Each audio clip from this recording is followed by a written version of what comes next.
BMW.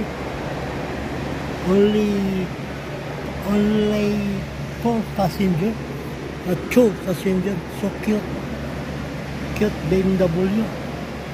Manual hanggang 6 ta. Punta po tayo sa may driver side.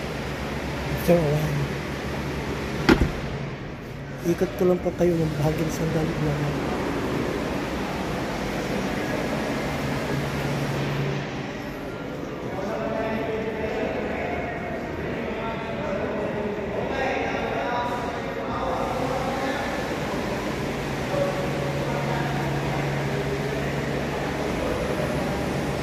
Ayan po.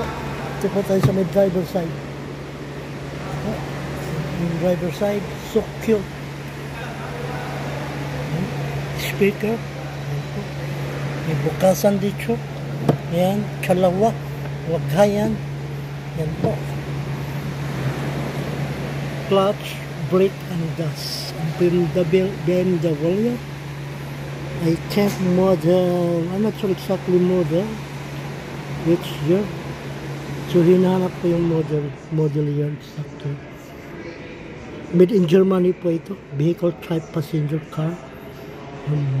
Motorin worky. Hindi ko makita yung model year. Ayan po yung cambio. Ayan po yung cambio exactly. Ayan. Clear natin para makita. Ayan. R135 246 ta. Ayun po yung handbrake. So dalawang passenger lang po magkasya nito. Please like, comment, share, subscribe at pakiclick ang notification bell.